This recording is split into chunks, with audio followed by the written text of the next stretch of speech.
This is a video for user 196807. The user was looking to make a model of flower in Shapr3D for a cactus model, and I posted this version on the forum and agreed to, if I had some time, to make a video. So I just imported the image as a reference point and just made this simple sketch of the outline of the petal. Here we're going to try and build the general shape of the petal using this simple sketch.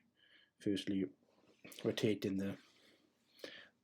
revolving the lower half through 90 degrees to form the general shape. Later on we're going to mirror the whole solid to make it symmetrical. Just taking out this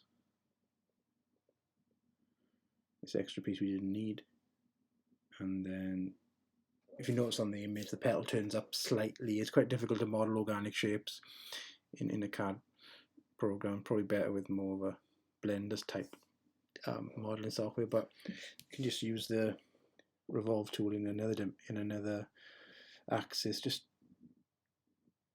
to give it a bit more realistic shape. Okay, now we're going to fill the core, I think, next with just some simple extrusions up and down. Later on we'll use the Boolean subtract to ensure they stay within the form of the petal, and you're just trying to again follow this kind of convex shape of the petal using the chamfer tools.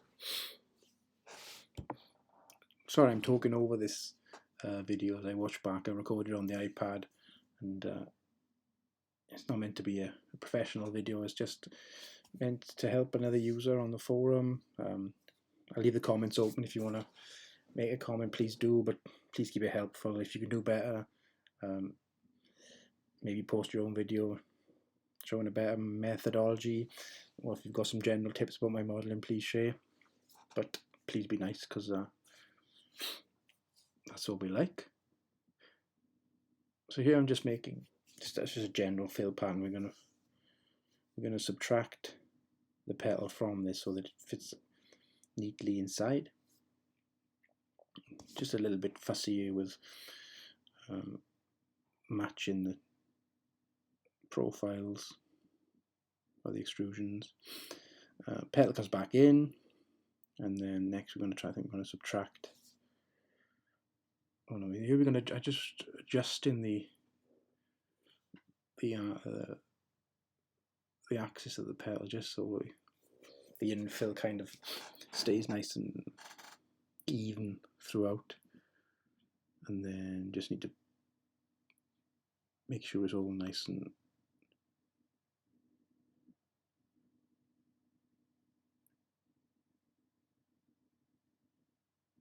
here. What am I doing here?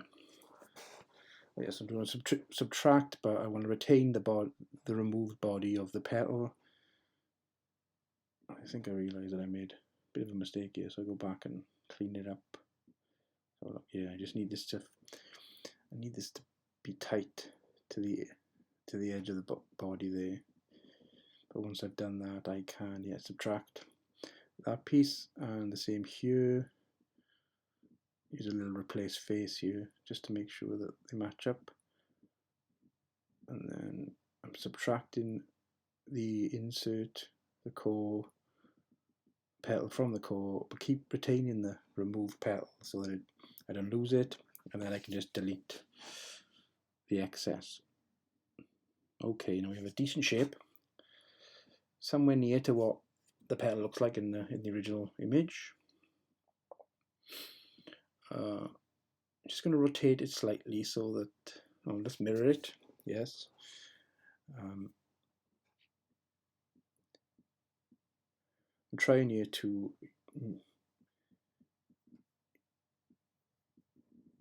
make it a single body. I'm having a bit of difficulty, but just using the union tool, Now here we tilt it, sorry, and then I think I try to make it into a single body next with the union tool. Here we go. Excuse me. Didn't quite work first time. It can be a bit finicky depending on the geometry you have.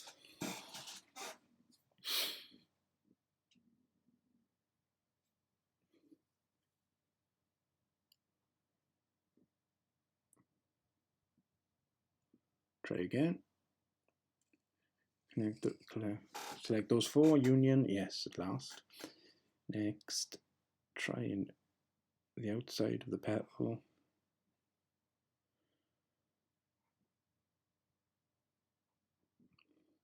No, I didn't bother. So now I'm going to try. Now I want to make 6 petals.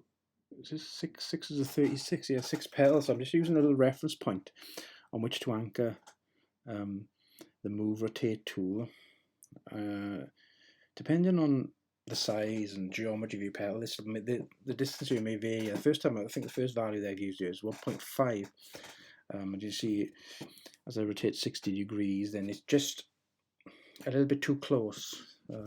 After a bit of trial and error, I think I used 2.2 millimeters there as the anchor point, and then move my anchor of the rotate, and then 60 degrees,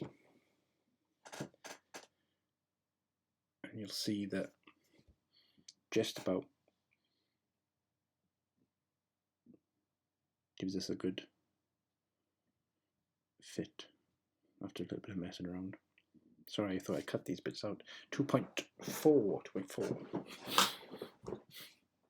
There you go. 60 degrees rotate.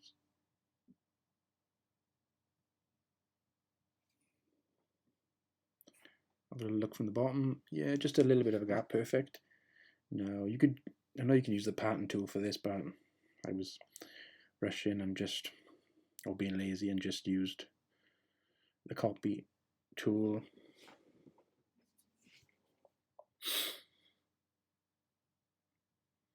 So this 4. Don't know what happened there. Let's try again.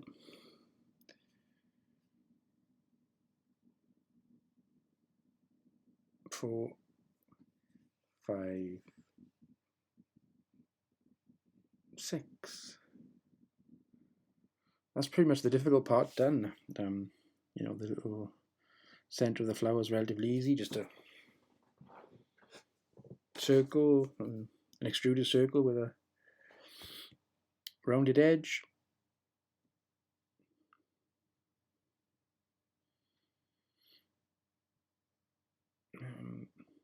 There you go.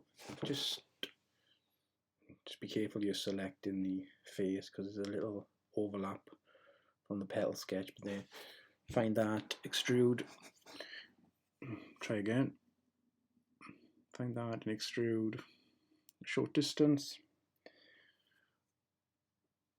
and then round the edges as far as you can to make it look at the center of the flower. I actually put something on the rear of the flower just to give it a bit of an anchor together in case I wanted to 3D print it. So again, just use the same circle from the sketch. I think I'll make it a bit bigger this time. Just move it down, connecting the petals. Yeah, make it a little bit bigger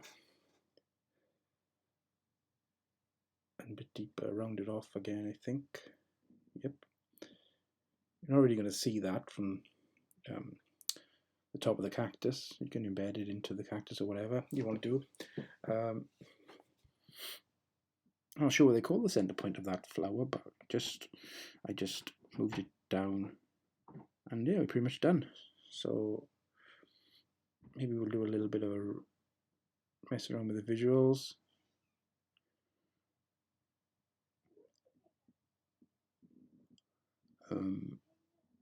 Some cool visual features in Shapr3D, I find.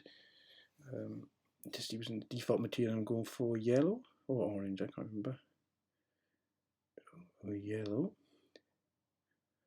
And for the center, I think we used a like, what was it?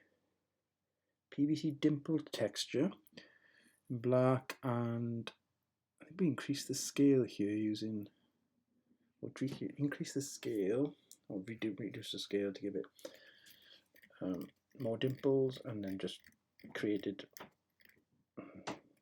using the default material green just for the whatever part of the flower that's called. I guess it's the pod or holds the petals before they blossom. And yeah, a bit darker green than that. Yes, here we go. And there you go. Shapr3D got this really cool generative render tool that we can see how the flower looks on top of the cactus. You know, we can write a little prompt here, an AI prompt, flower on top of a cactus. It's pretty pretty. Not really what I had in mind. Let's try something larger.